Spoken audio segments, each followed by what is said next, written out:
विद्यार्थी मित्रांनो, स्वागत आहे तुमचं तुमच्या आमच्या आपल्या लाडक्या यूट्यूब चॅनलमध्ये, ज्याचं नाव आहे गरुड शेप क्लासेस मुरुड. विद्यार्थ्यांनो, आपण इयत्ता 5वीच्या स्कॉलरशिपचे व्हिडिओ बघत आहोत. आणि विद्यार्थ्यांनो, काल आपण व्हिडिओमध्ये ॲडवर्ब्स म्हणजेच क्रियाविशेषणे हा टॉपिक बघितला होता. त्याचीच काही उदाहरणे मी आज तुमच्यासाठी घेऊन आलेली आहे. अधिक उशीर न करता आपण हा व्हिडिओ सुरू करतोय. तत्पूर्वी जर चॅनेलवर नवीन असाल तर चॅनेलला नक्कीच सबस्क्राईब करा.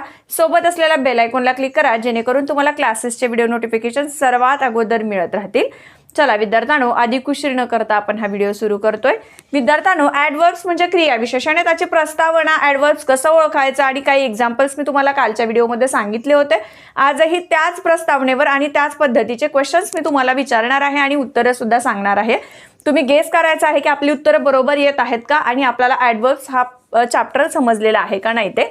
आज विद्यार्थ्यांनो, पहिला क्वेश्चन आपल्याला विचारतोय, find the odd man out. आता दिलेल्या या ऑप्शनमधून आपल्याला वेगळा शब्द निवडायचा आहे. ऑड मॅन आउट म्हणजे खूप सोपं आहे हे, आणि आपल्याला असे क्वेश्चन्स खूप वेळा विचारले जातात. आपण बघूयात आता याच्यामध्ये साम्य काय किंवा हे कसं ओळखायचं हे मी तुम्हाला सांगणार आहे. दिलेल्या पर्यायामधील 3 शब्द हे सारख्या रेंजमधले असतात आणि एक शब्द हा वेगळा असतो, विभक्त असतो. तो वेगळा शब्द आपल्याला निवडायचा आहे.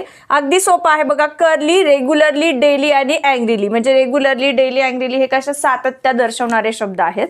पण कर्ली म्हणजे काय, तर केसाच्या संदर्भात ही गोष्ट आहे. त्यामुळं ऑप्शन 1 हे आपलं ऑड मॅन आउट असणार आहे. वर्ड्समध्ये वेगळा शब्द असणार आहे. त्याच्यानंतर सेकंड क्वेश्चन काय विचारतोय बघा विद्यार्थ्यांनो. दुसऱ्या क्वेश्चनमध्ये विचारलेलं आहे, काय सांगितलंय, choose the correct adverb from the sentences. तुम्हाला दिलेल्या सेंटेन्समध्ये म्हणजे या सेंटेन्समध्ये एक करेक्ट ॲडवर्ब्स निवडायचा आहे. आता तो कसा बघा, read the story dash dash to understand it असं विचारलेलं आहे. म्हणजे स्टोरी अशा पद्धतीने वाचायची की ते आपल्याला समजली पाहिजे. मग ते कशा पद्धतीने वाचायला पाहिजे बघा. जर आपण स्टोरी फास्टमध्ये वाचली तर ते समजेल का, तर नाही समजणार. त्यासाठी फास्ट हे क्रियाविशेषण आपल्याला सोडायचं आहे. त्याच्यानंतर सेकंड जे आहे त्याच्यात फास्ट हे क्रियाविशेषण. आणि बघा क्विकली, LY लागलेलं नाहीये याला. क्विकली म्हणजे जर ती पटकन वाचली तरी ते समजणार आहे का, नाही समजणार. त्यासाठी हा ऑप्शन सुद्धा कॅन्सल होतो. त्याच्यानंतर आहे बघा स्लोली. स्लोली म्हणजे कशी, सावकाश किंवा हळुवारपणे जर वाचली तर चान्सेस खूप आहेत. म्हणून याचं ऑप्शन 3ला आपण थोडंसं पेंडिंग ठेवूया. चौथा ऑप्शन काय सांगतोय बघूयात. चौथा ऑप्शनमध्ये आपल्याला अर्ली सांगितलेलं आहे. अर्ली म्हणजे लवकर. लवकर स्टोरी वाचली तर ती समजेल का, नाही समजणार. म्हणजेच आपलं आन्सर काय असेल, पर्याय क्रमांक 3. प्रश्न काय विचारतोय किंवा त्याचा अर्थ काय आहे आणि उत्तर कशा पद्धतीचं असेल एवढं तर समजणं आपल्याला गरजेचं आहे. त्याच्यानंतर बघा तिसरा क्वेश्चन काय विचारतोय, choose the proper option to make the following sentences meaningful. म्हणजे जे काही खालचं वाक्य आहे दिलेलं त्या वाक्याला अर्थपूर्ण बनवेल असं आपल्याला एक क्रियाविशेषण निवडायचं आहे दिलेल्या ऑप्शनमधून. आता काय अगोदर सेंटेन्स दिलेला आहे ते बघूयात आपण. We dash dash play kabaddi every day in the evening. आम्ही सायंकाळच्या वेळेला कबड्डी खेळतो असा त्याचा अर्थ आहे. मग आता सायंकाळच्या वेळेला तर कबड्डी खेळतात, पण कधी, नेव्हर कधीही नाही, ऑलवेज नेहमी, रिअरली दुर्मिळपणाने आणि लेटली म्हणजे उशिराने.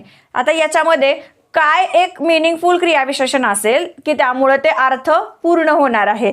बघा, आम्ही नेहमीच कबड्डी सायंकाळच्या वेळेला खेळतो. ऑलवेज म्हणजे काय, नेहमी. तर आपलं कुठलं क्रियाविशेषण असणार आहे, ऑलवेज. ऑप्शन काय येईल, पर्याय क्रमांक 2. 1, 2, 3 असे तुम्हाला नंबर्स दिलेले असतात गोलमध्ये, ते तुम्हाला व्यवस्थितपणे सर्कल करायचं आहे. व्यवस्थित ब्लॅक किंवा ब्ल्यू पेन यूज करून तुम्हाला ते गोल व्यवस्थित रंगवायचं आहे. चौथं काय सांगितलंय, सिलेक्ट द करेक्ट अल्टरनेटिव्ह. वेगळा शब्द निवडायचा आहे. म्हणजे ऑड मॅन आउट सारखंच आहे, पण थोडंसं संबंधित वाक्याला पकडून आपल्याला तो शब्द जोडायचा असतो किंवा निवडायचा असतो. बघा, we should cut our nails. आपण आपली नखे किंवा आम्ही आमची नखे काय करतो, कट करतो. पण कधी, डेली दररोज करतो का, अर्ली लवकर करतो का, किंवा निष्काळजीपणाने करतो का, नाही. तर कसं करतो, रेग्युलरली नियमितपणामध्ये ते राहतो. म्हणजे 4 दिवसानंतर, 8 दिवसानंतर असा जे काही बेस असेल त्यावर आम्ही काय करतो, आमचे नेल्स कट करतो. आता प्रत्येकाचं कट करण्याचं किंवा नेल्स काढण्याचे काही दिवस पण असतात आहे ना, रेग्युलरली मध्ये असतात ते. तर ऑप्शन काय येईल आपला, पर्याय क्रमांक 4. चला विद्यार्थ्यांनो बघूयात पुढचा प्रश्न काय आहे तो. पुढचा प्रश्न आहे complete the sentences choosing the correct adverb. आता जे वाक्य दिलेलं आहे ते वाक्य कंप्लीट करणारं, पूर्ण करणारं असं आपल्याला ॲडवर्ब निवडायचं आहे. वाक्य काय सांगतंय, वी मस्ट ऑलवेज स्पीक. आम्ही नेहमी कसं बोलतो. आता आपण कसं बोलत असतो बघा, मोठ्याने बोलतो का, लहान आवाजात बोलतो का, हळू आवाजात बोलतो का, म्हणजे रॅश आवाजामध्ये किंवा भाषेमध्ये बोलतो. तर आपण नेहमी कसं बोलत असतो बघा, लाऊडली म्हणजे मोठ्याने बोलतो का, नाही बोलत. आपण हरीडी म्हणजे घाईमध्ये बोलतो का, नाही बोलत. रफली नाही बोलत अजिबात. मग कसं बोलत असतो आपण, नेहमी सॉफ्टली बोलत असतो, आहे की नाही, शांततेमध्ये बोलत असतो. आपण नेहमीच बोलताना शांततेमध्येच बोलायला पण पाहिजे. तर ऑप्शन काय असेल आपला, पर्याय क्रमांक 4. त्याच्यानंतरचा जो क्वेश्चन आहे, which of the following sentences does not have an adverb. कोणता असं सेंटेन्स आहे दिलेल्या सेंटेन्समधून, पर्यायामधून, की त्याच्यामध्ये ॲडवर्ब आलेलं नाही, क्रियाविशेषण आलेलं नाही. बघा पहिलं काय सांगताय, लेट मी स्टडी केअरफुली. याच्यामध्ये केअरफुली क्रियाविशेषण आलेलं आहे आणि आपल्याला नसलेला सेंटेन्स निवडायचा आहे. 2 काय सांगताय, लेट्स रन क्विकली. क्विकली हे ॲडवर्ब्स आलेलं आहे, त्यामुळे तेही ऑप्शन कॅन्सल होतं. Let me go to school. Let me go to school याच्यामध्ये कुठेही विशेषण आलेलं नाही. ऑप्शन 3चे चान्सेस खूप आहेत. 4 काय सांगते बघूया. 4 सांगते लेट्स जॉईन हॅपीली. म्हणजे इथं हॅपीली हे सुद्धा क्रियाविशेषण आलेलं आहे. म्हणजे पर्याय क्रमांक 3 क्रियाविशेषण नसलेलं जे वाक्य आहे ते ऑप्शन 3 मध्ये आपल्याला मिळत आहे. त्याच्यानंतरचा सेंटेन्स बघूया काय आहे तो. 7वा प्रश्न, choose the correct option for the given sentence. बघा, चूज द करेक्ट ऑप्शन, या दिलेल्या सेंटेन्सला करेक्ट असं ऑप्शन आपल्याला निवडायचं आहे. दे ऑन द मॅच. ते मॅच जिंकले. कसे जिंकले बघूयात आपण. स्ट्रॉंगली कॅन्सल होतं हे. इझिली शक्यता खूप आहे. सॉफ्टली नाही, सॉफ्टली पण होऊ शकत नाही आणि अँग्रीली पण होऊ शकत नाही. आपलं काय येईल मग ऑप्शन, ते मॅच सहजरित्या जिंकू शकले, है ना, सोप्या पद्धतीने जिंकू शकले. तर ऑप्शन काय येईल आपला, पर्याय क्रमांक 2 येईल. ठीक आहे विद्यार्थ्यांनो, प्रश्न काय सांगतो आहे, उत्तर काय येईल, प्रश्न समजून घ्यायचा आहे. मेन प्रश्नामध्ये काय विचारलेलं आहे आणि उपप्रश्न जो दिलेला आहे त्यामध्ये त्याचा अर्थ काय होतो एवढं तरी आपल्याला समजायलाच पाहिजे. त्याच्यानंतरचा क्वेश्चन बघूयात.